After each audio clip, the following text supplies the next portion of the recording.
Her words sliced through the room, smooth and cruel at the same time. How does it feel to be useless, daughter? The whole table went still. My cousins looked down at their plates, pretending they hadn't heard. My father hid a grin behind his drink. And my mother, she looked proud of herself, like she just won something. It was the annual family dinner, the one I organized. I paid for. I cooked, and as the candlelight danced across the table, I stared back at her, completely calm. Then I smiled and said quietly, "It feels wonderful now that I've stopped paying your rent." Everything froze. Her laugh died instantly. My father's glass stopped halfway to his mouth. He sputtered, "Rent? What rent?" I placed my napkin down and leaned back. Oh, she didn't mention that part. My mother had always been skilled at pretending, smiling sweetly while cutting someone down. She never raised a daughter. She raised a project. My accomplishments belonged to her, and my mistakes were entirely my own. When I got my first job, she mocked me. When I bought my condo, she asked who would ever want a woman with a mortgage. But when she got divorced and I offered to help with her bills, she clung to me and whispered, "You're all I have." I believed her for far too long. The truth surfaced last Christmas. My parents, after years of screaming and bitterness, started talking again, too comfortably. My mom dodged every question I asked. And then one day, I received an email from her landlord, a payment notice addressed to me. That's when I learned she connected her rent to my bank account 3 years earlier, back when I helped her set up her utilities. Month after month, she bragged about how independent she was while draining my account. I didn't cry. I didn't rage.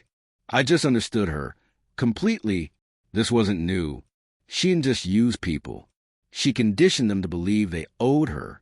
So I stopped the payments without saying a word. 3 weeks later, she called, sweet as sugar.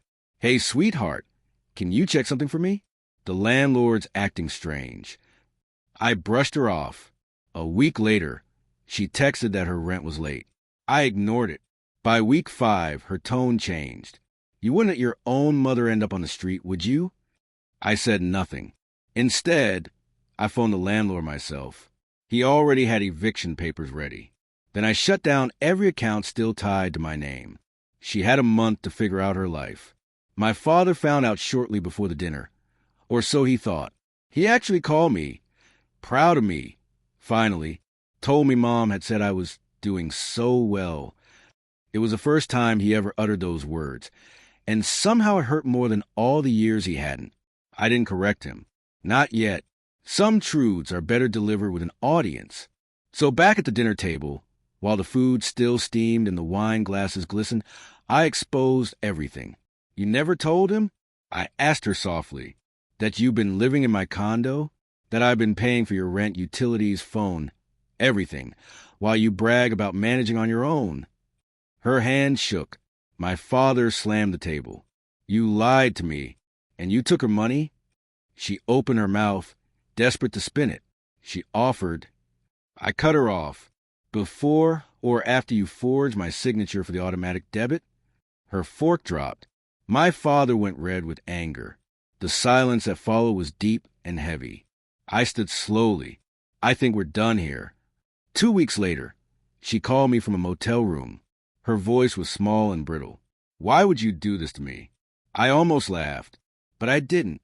I just said, "Because you always told me not to be useless." Then I hung up.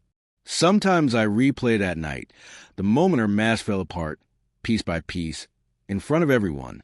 And for once, I didn't feel small. I felt free.